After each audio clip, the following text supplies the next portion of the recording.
Today on Something You Should Know, does it really matter which shampoo you use, or are they pretty much all the same? Then color. Why is color so important? And do you see the same colors I see? I think if you could put your brain in my skull but see something with my eyes, then it seems probably true that you would go, oh, you were calling that red? That's wild. That's not how I think of red if I think of my own idealized red. Also, what just might be in your basement or attic that could be worth money. And what you probably don't know about recycling, including what cannot be recycled.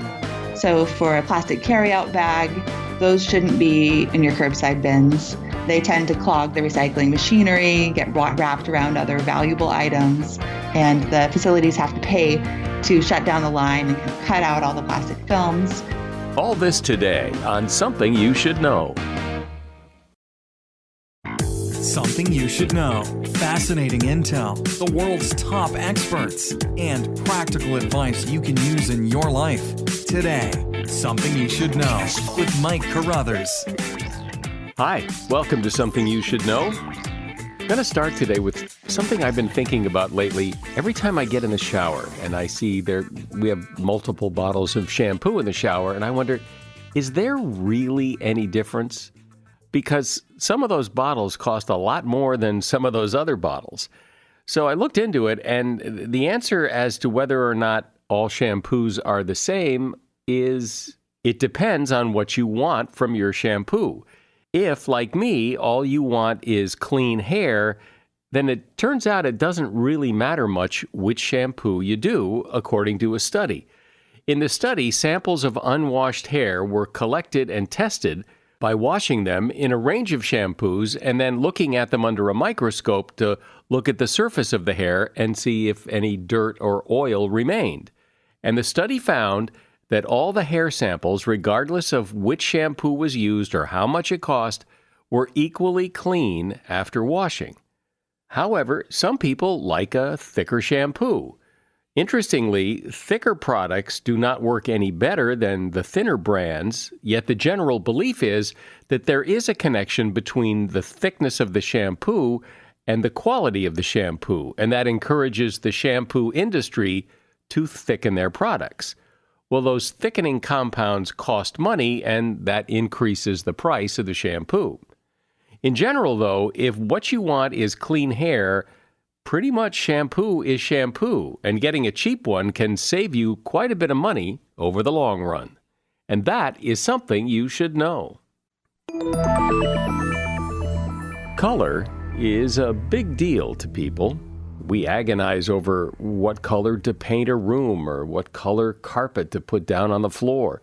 We notice people's eye color, hair color, a beautiful blue sky, a pretty red dress, autumn in New England.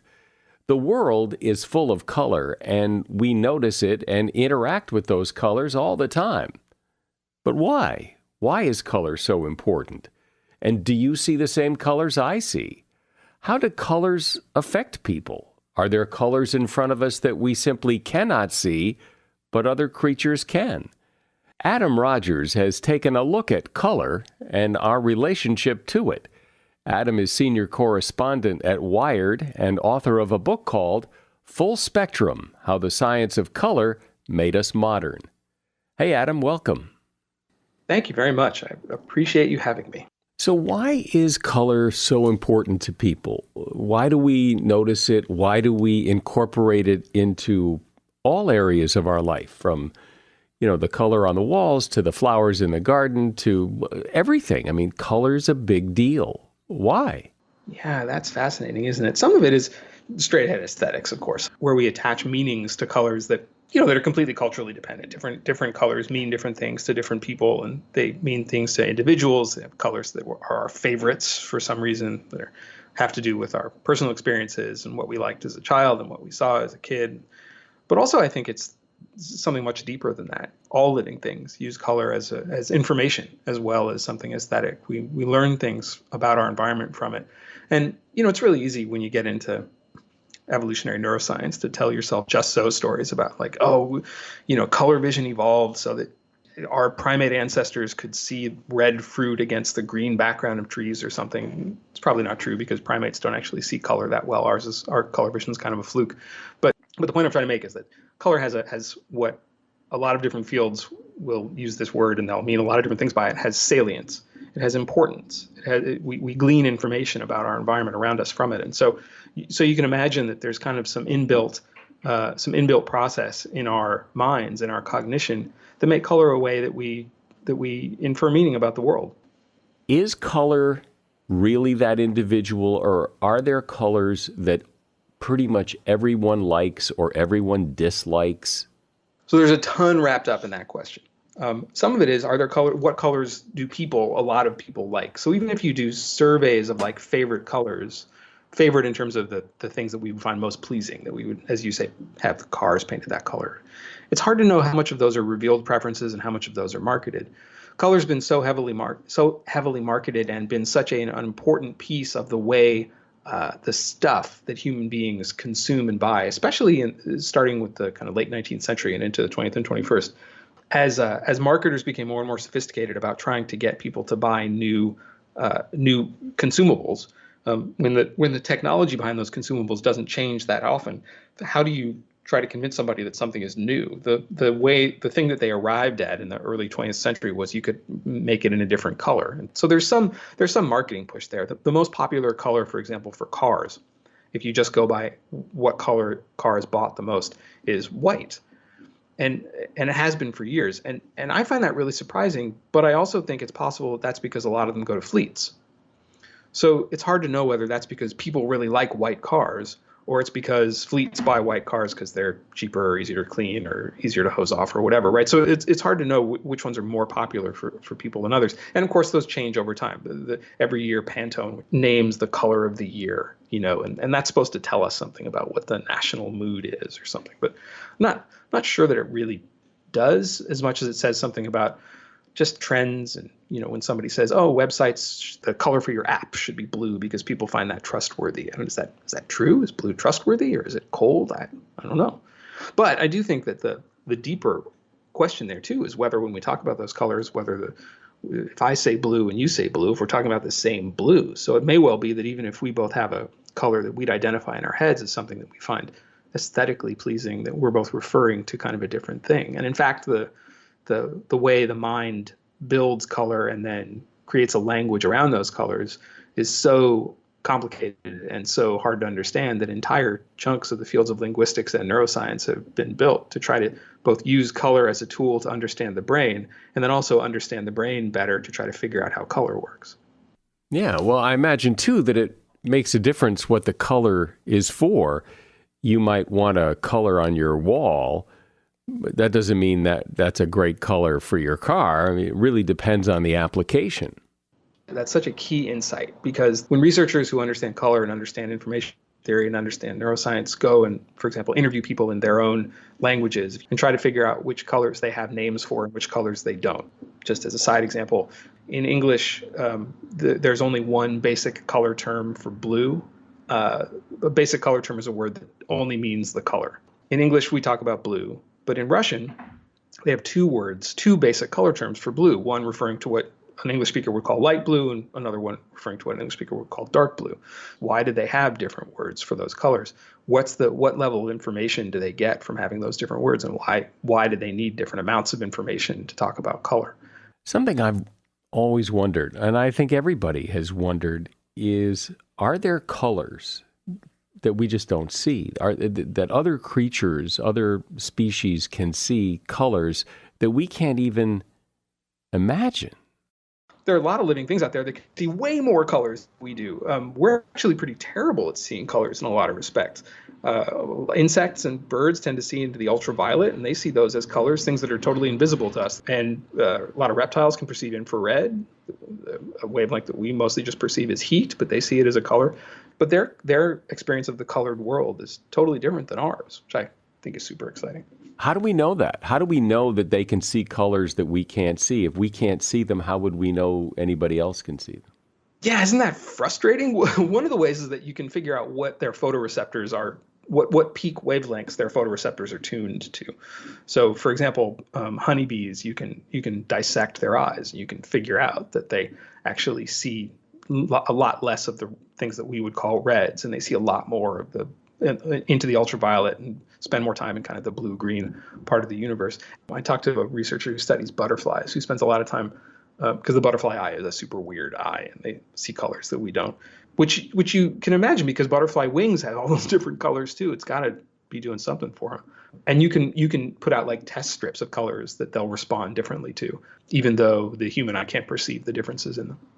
I've always wondered if the red I see is the red you see, that if I were looking at a red rose, but looked at it through your eye, would I see something entirely different than what I think of as a red rose?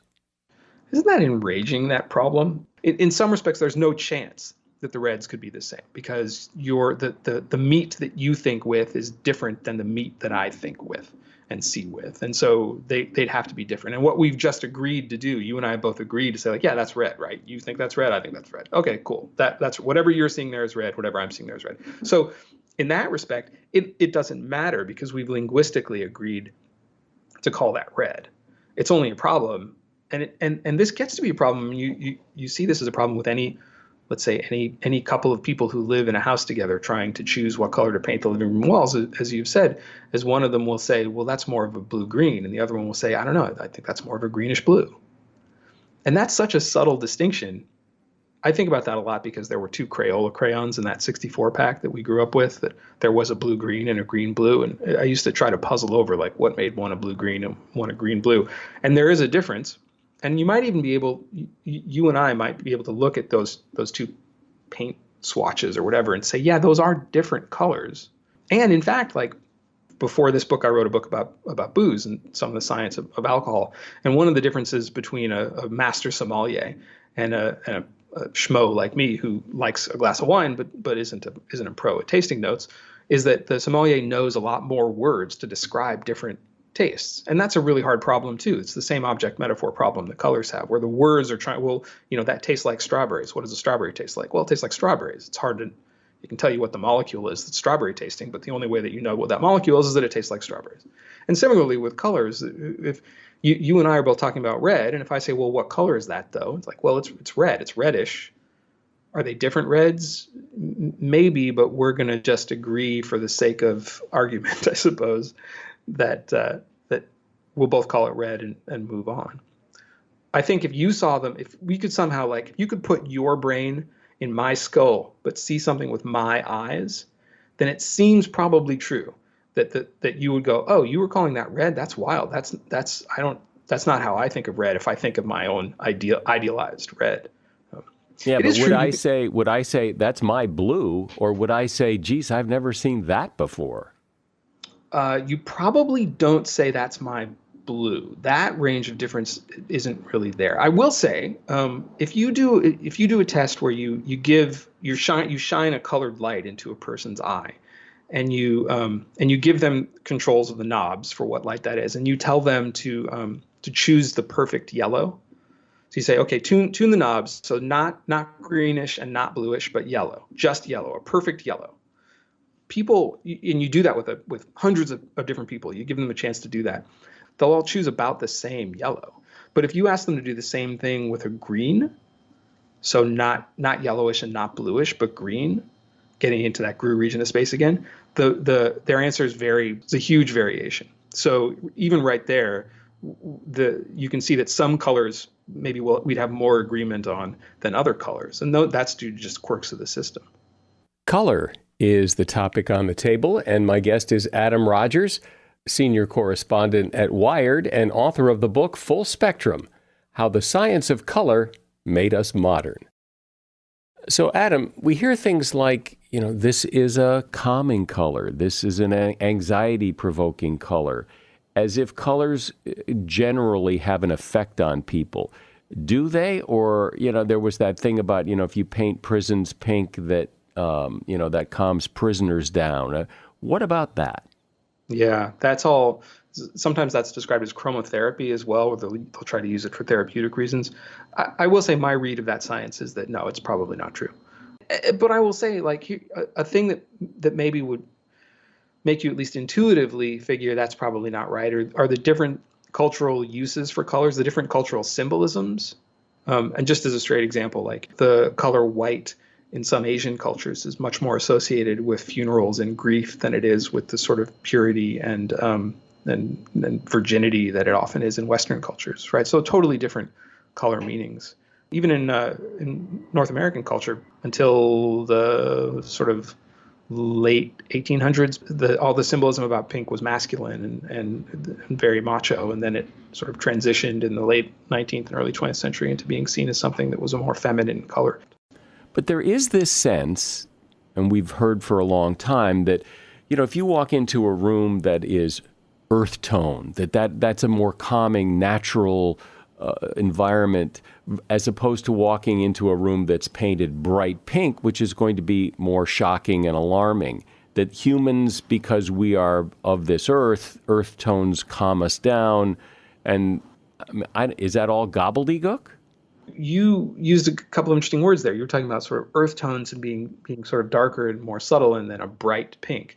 But brightness and saturation and kind of value of color, that is how much color is there and how bright is it, are actually different phenomena of color than the hue itself, than the wavelength of the color. It's harder to imagine a bright earth tone, I guess. So it may well be that it's sort of the amount of light and the amount of saturation that we're talking about rather than the color itself.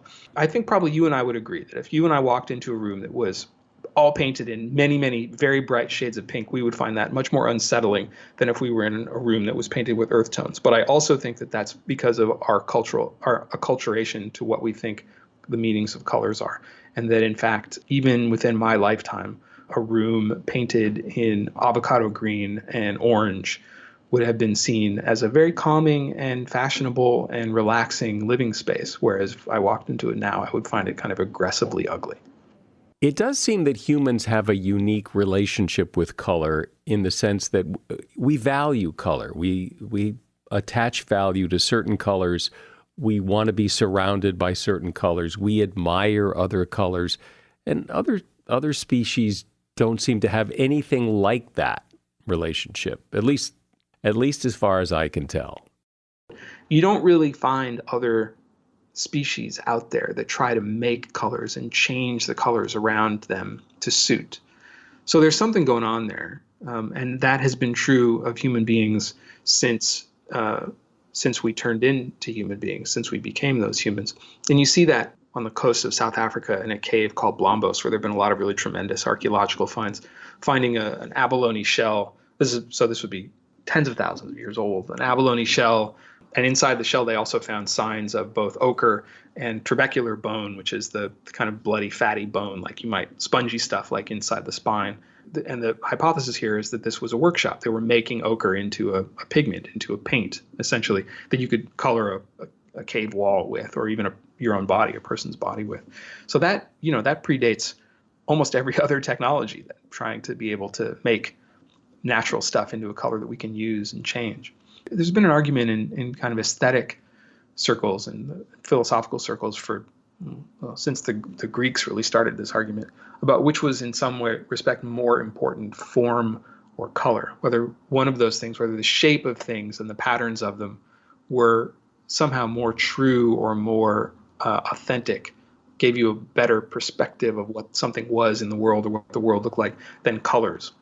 It's like truth and beauty, like that old philosophical question too. Form without color, you get meaning from it, for sure. I mean, everybody has watched a black and white movie and understood the emotions and the story that it was conveying. And color without form, you get feelings and that almost psychedelic vibe of colors changing, and that will make your brain do stuff. You'll feel like you're present somewhere, but it's the two together. It's in form colored and color form that give you a more fully developed and understandable world.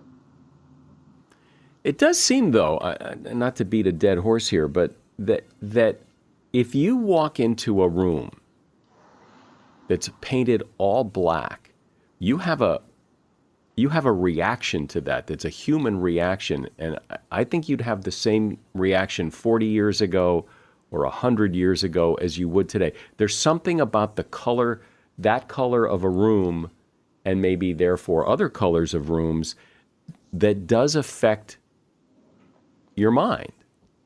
Well, let me suggest that you and I have both walked into rooms that were painted all black, but also were full of people dressed very elegantly, some of them ordering $20 cocktails, and the music was playing with a very fast beat. And both of us thought that room was super awesome. And we were very excited to be there. And it was going to be a lot of fun because our friends were there. And similarly, we've both seen images of rooms that were all black and thought, oh, the serial killer is about to jump out from behind that closet wall. The person who I'm watching should probably leave that room. So I would say there's some contextual information that you probably want in that all black room. Also, I find it interesting that you chose black there. Because when you were talking about earth tones and pink, that becomes a complicated subject. But as soon as we start talking about black and white, we're talking about another axis in that color space. We're talking about an absence of light and a presence of light as well. So, being in darkness versus being in light, I think does have a different cultural significance and a different feeling for us if you can't see versus if you can. And in fact, it's a whole different neural pathway in the brain processing how much light there is and how much light there isn't, that then gets reintegrated with what color that light is somewhere in the back of the head. In all the research you did about color, is there something about one story or something that really hit you that you think we should hear? I will admit I'm now super annoying about all this stuff, and I'll go on forever. But I will tell one story that I'm just fascinated by. I love this. The painter Mark Rothko, who famously did these fields of color. You may know this art. They would often look like just a big panel of one color over another. And the painting had often had a certain luminosity to them. He mixed his own pigments and paints and would do interesting stuff with varnishes too, or not use a varnish to make the paintings give you an emotional feeling when you look at them, as you say, that there'd be a big difference between looking at a Rothko that was gray and black like a moonscape versus one that was red and green or something like that. And they were really huge. They're iconic modern art. And Rothko did a series of rooms. 3 walls would have a big giant paintings on them, and you were supposed to sit and just sort of experience them. And he did one of these for Harvard in this kind of dining room, meeting room that they had. And then Harvard started to use the room as much more of a regularly used dining room. They opened the windows and the sun would stream right in. The paintings got damaged because the ultraviolet light coming in damaged the pigment. It turned out he used some pigments that were particularly vulnerable to damage from ultraviolet light. Some of the paintings got ripped because people would bump into them, so these are super valuable Mark Rothko paintings. Got super messed up. Harvard finally put them in storage, and then a few years ago they decided to try to restore them.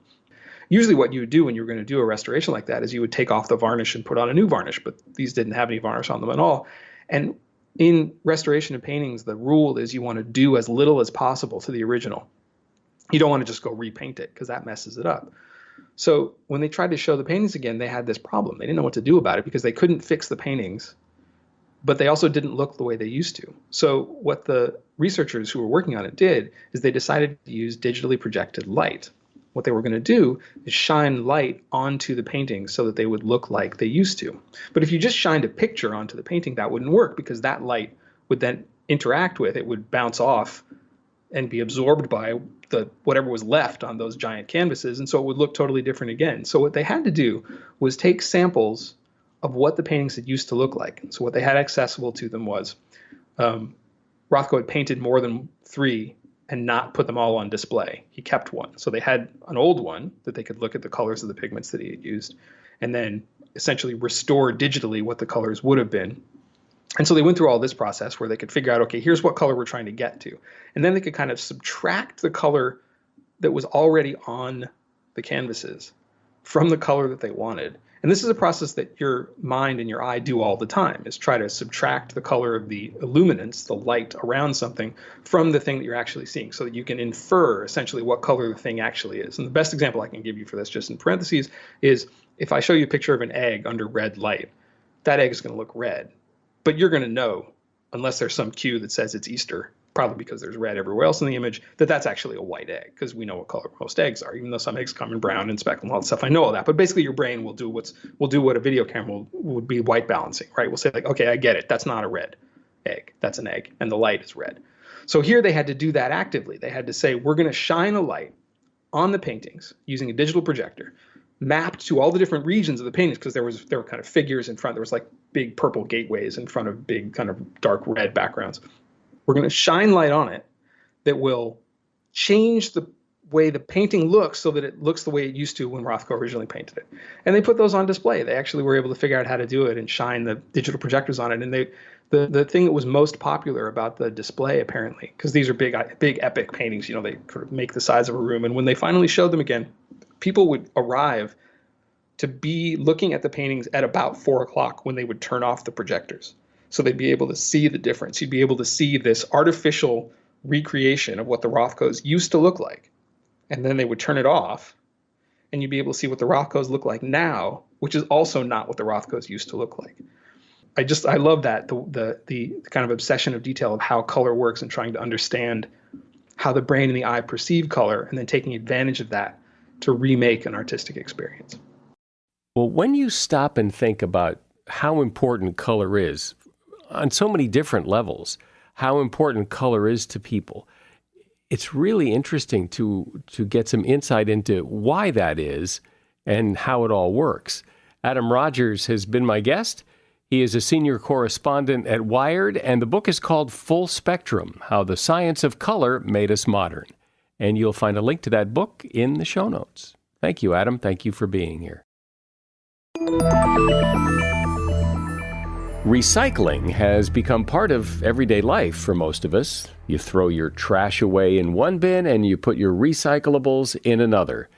And after the things that you recycle leave your house, what happens? Is everything really recycled into something else?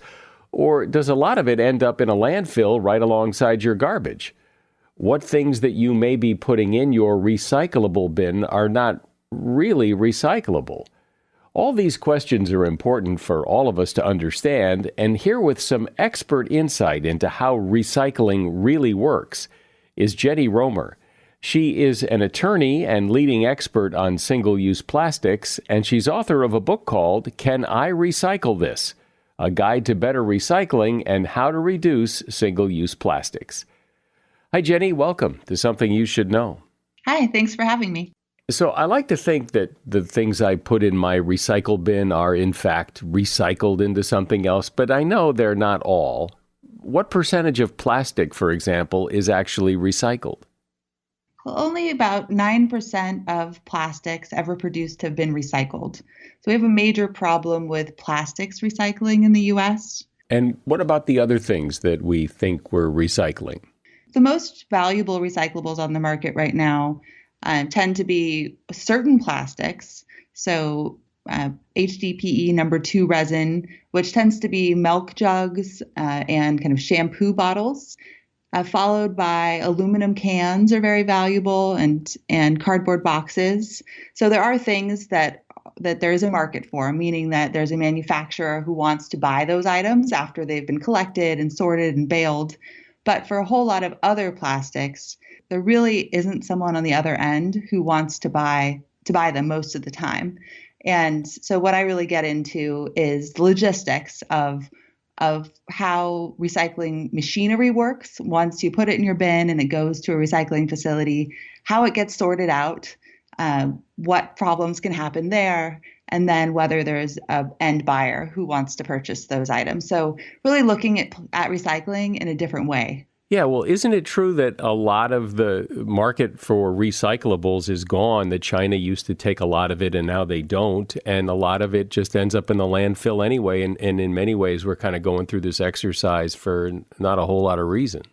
I see it as a good thing that China has stopped taking a lot of our low-value plastics. Really, they put a contamination cap. They said we'll only take plastics if there's only 0.5% contamination, which is kind of impossible in our current system. So essentially, they stopped taking all of our low-value plastics. And some places are still taking it, but those other countries really don't even have the infrastructure that China had in the first place. And there were a lot of humanitarian and environmental concerns there. But I see it as a good thing that now we're kind of forced to talk about it, because before those plastics were being accepted, And we weren't really talking about what happened next.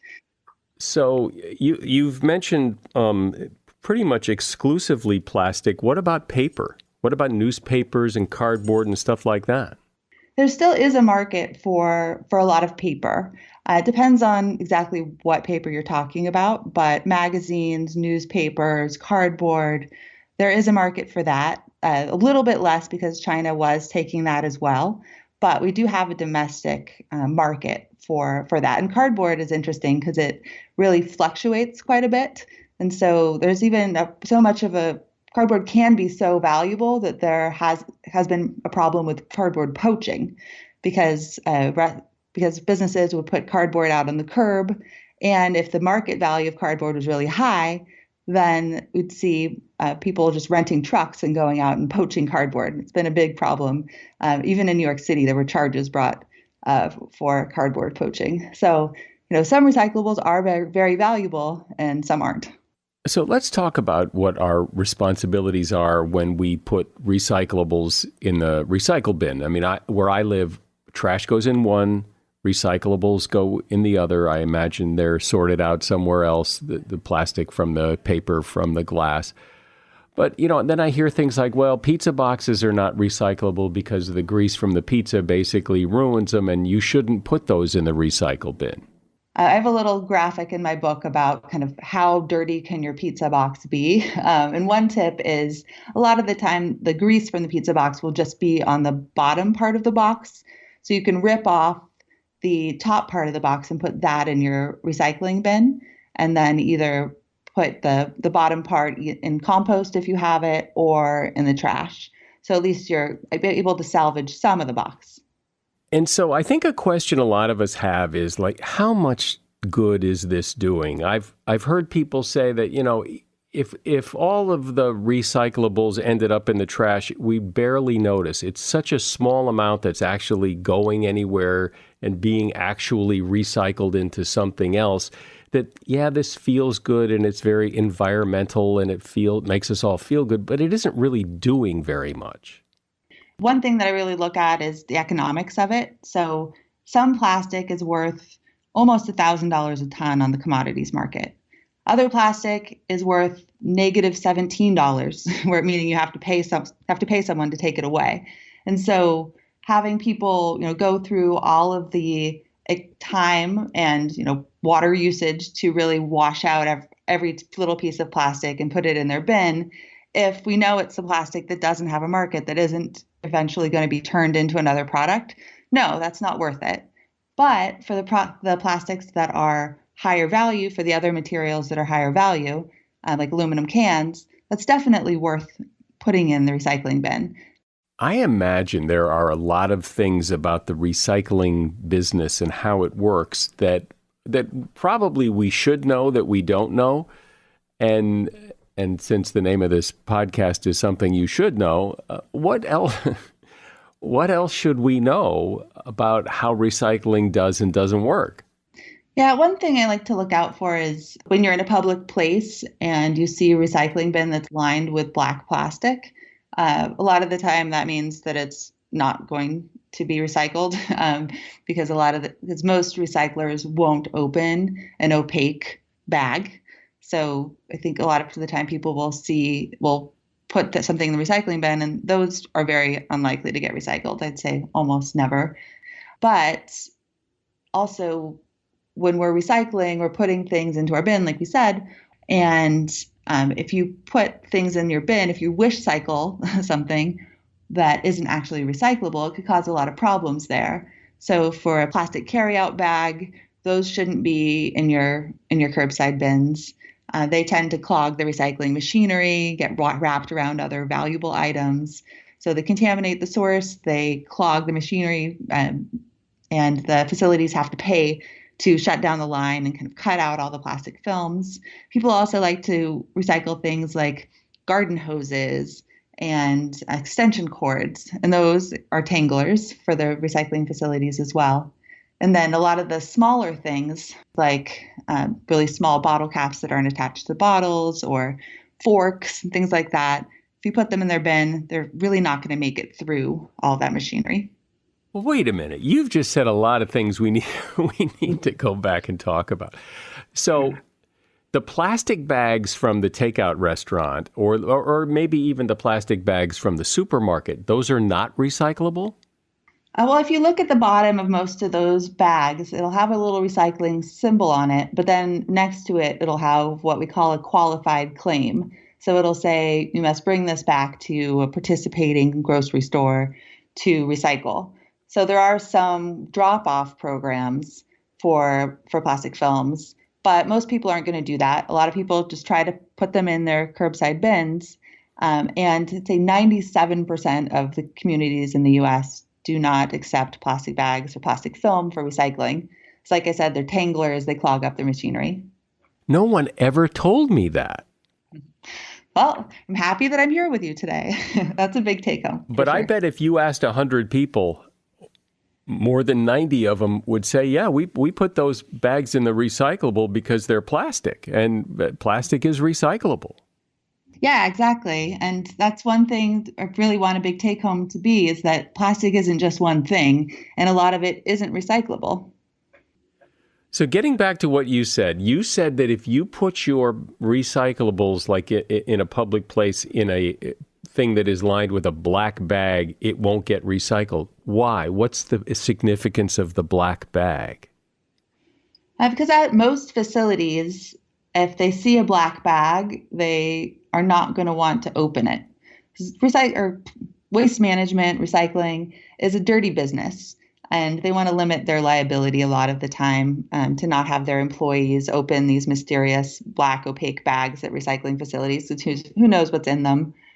So a lot of jurisdictions will require either a clear bag or a tinted blue bag.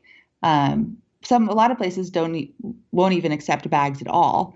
Waste Management, which is the biggest hauler in the U.S., has a new campaign where they aren't accepting bags. But sometimes if you live in a jurisdiction like New York where there really isn't room for garbage cans or what we call toters, like the garbage cans with wheels.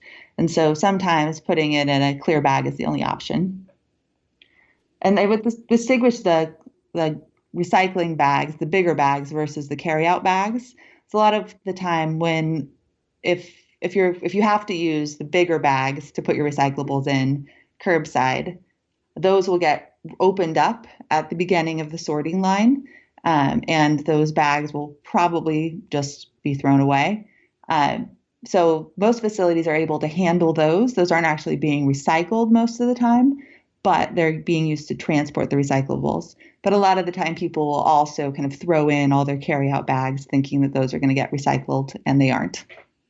But not only are they not getting recycled, you say from what I understand you're saying, is they also just gum up the whole project. Yes. They're tanglers. They clog up all the machinery. They cost municipal recyclers money because they're having to pay people to take all of those little films out of the gears of the machinery. So one big take home is don't put those carryout bags in your bins. And I know people, well, I've even sometimes done it where I have recyclables that maybe are wet or rinsed out and are still have a little water on them. I'll put them in a kitchen trash bag and put that in the recyclable bin, but sounds like that's not a good idea either. No, whenever you can, have them just go into the bin without any bag. That's the most helpful thing that you can do. And you said, because I mean, every time we get takeout, if there's plastic forks, they go right in the recycle bin because, again, they're plastic, but you're saying they're too small to do any good. Yeah, there are two things with utensils. First is that they're small and kind of awkwardly shaped, and so they aren't going to make it through the facility. And then the second thing is that they're made out of a resin type of plastic that's probably number 5 or number 6, and those really don't have a buyer that's going to want to purchase them at the other end. So I would put my plastic utensils just straight into the trash and not have them take that kind of long roundabout way to the landfill. But I would say that I want people to follow the guidance from their local jurisdiction. So, look at what your your jurisdiction accepts or doesn't accept, and follow that guidance. But the bigger thing should be to try to avoid those utensils in the first place, especially if you're ordering in and you're at home and have utensils. And that's one thing we're trying to work on with policy as well, is having a more clear way to be able to tell the restaurant that you're ordering from whether you want utensils, and if you want one fork, then being able to say that versus just getting a whole bag full of various things. You mentioned something a moment ago about, whether do you put on a bottle, do you put the cap back on before you recycle it? And I've always wondered about that, because if those are two different materials, so you would think you would want them separated.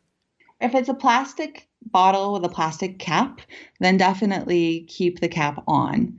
So if you have a water bottle, and keep the cap on and put it in your bin, and then what will happen is that when it gets to the facility, if it's a bottle, it should be able to make it through and be sorted and baled.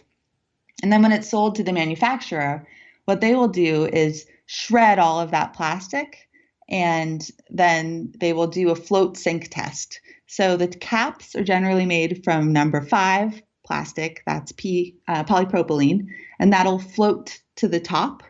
And the body of the bottle is made from PET, number 1 plastic, and that'll sink. And so they'll be able to separate the two plastics that way. And one thing we haven't talked about that hasn't even come up in this conversation, but I remember when, people talked a lot about recycling glass. Do we recycle glass? Yes, we recycle glass. There's one issue with glass, though, is that it's very heavy. So if you're recycling glass, you really need to have a buyer locally that is going to reprocess it. And so that's one issue. So glass tends to have a little bit lower value on the commodities market just because of that transportation cost. But glass is inert. And so it's, I encourage people to use glass. And I would also encourage taking advantage of any refill programs that are available in your area. So some places have refillable glass bottles for milk available. I wish I did in my area, but I don't right now. And that's one thing that glass is really great for. Is it true, though, that there has been kind of a fundamental shift here that, in the early days of recycling and when China was taking our stuff, that, recycling was a business that could make money because people paid for that. And now, in a lot of cases, people are being paid to take it. Mm-hmm. Yeah. And so municipal recycling facilities are really getting more involved in policy now.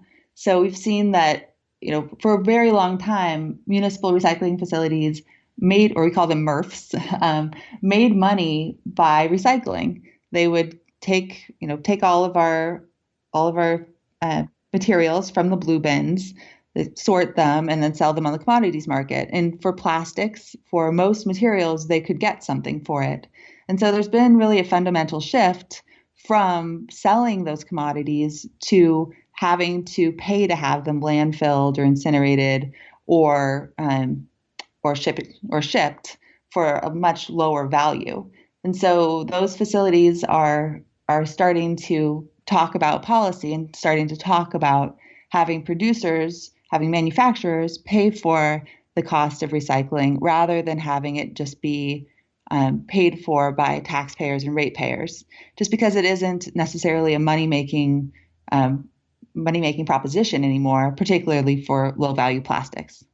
I remember hearing someone speak on this topic some years ago. I can't remember his name, but he was a pretty well-respected expert, and he said something to the effect of, as much as recycling's a good thing, what's really filling up our landfills is not recyclables so much as it is construction and demolition debris, and that is a problem that nobody's really tackling. Yeah, that's an issue. I focus mostly on consumer side, what's put in the blue bins, but C&D, construction and demolition debris, is a huge deal, a huge problem. And there are some places that are doing a really good job with it. City of San Francisco in particular, has a program that really looks at reuse of a lot of those materials. But that's a whole other issue within waste management that really needs a lot of attention as well. So it sounds like what really has to happen to make this really work is that the stuff that gets recycled has to be made from the right stuff in the first place, so that it can be recycled after the product has been used, so that there is a market for it, and then the cycle actually works. And right now, the cycle is kind of broken. Exactly. So starting with those more sustainable, more recyclable materials in the first place is a huge part of the solution. So having, consumers, when they are at the market, knowing kind of what's recyclable and what's not, is helpful, but that's not going to solve everything. Not everyone has the time or the energy to really pay attention to that. And we don't have a lot of choices right now when we're at the market. So having corporations, having the manufacturers be responsible for developing more sustainable packaging is really where we need to go. So the plastic that we recycle, or anything that we recycle, generally, if it does get recycled, it gets recycled into what? Bottles can be made into other bottles, and otherwise things kind of tend to be downcycled. So bottles can be made into other types of containers. Plastic bottles can be made into fleece sweaters or carpet. But we really want to see recycling rather than downcycling. So being able to have that circular system where a bottle is made back into another bottle rather than downcycled into something that can't be recycled again. But one other thing that we've been working on are post-consumer recycled content mandates. So in California, they passed a law last year that required that beverage containers have a certain amount of post-consumer recycled content, meaning a certain amount of bottles that have been put into a curbside bin and then made into a new bottle. And so that really creates end market demand for that material. Well, this has been really informative. I mean, I like to think of myself as somebody who's, kind of in the know. I know what's going on, but there's a lot of things you've said that I had no idea about what to do and not do when it comes to recycling. So this has been great. My guest has been Jenny Romer. She's an attorney and expert on single-use plastics and author of the book, Can I Recycle This? A Guide to Better Recycling and How to Reduce Single-Use Plastics. There's a link to her book at Amazon in the show notes. Thank you, Jenny. Thanks so much for having me. You never know what could be tucked away in your attic or basement that could be worth some money. So you might want to check. And here are some things to check for, according to Brian Cathanis, co-author of the book, Bet You Didn't Know That. Any coin dated before 1965, a quarter, a dime, or a $50, or a dollar coin. Those coins are made of almost all silver, and in today's market, they are worth several times more than their face value. Anything military, old documents, medals, Civil War discharge papers, or souvenirs brought back from a war. People collect these, and they could bring in some decent cash. Historical autographs. If you have signatures from someone in history, they could be quite a find. The rarest historical autograph in U.S. history is from a guy named Button Gwinnett. Button Gwinnett signed the Declaration of Independence, but he died shortly after that in a duel. All of his papers were burned in a fire, and so his signature is very rare. So rare that someone paid $100,000 for it at auction. And that is something you should know. Word of mouth is how our audience grows, and you can help us out by telling someone you know about this podcast. Give them the link and tell them to listen. I'm Mike Carruthers. Thanks for listening today to Something You Should Know.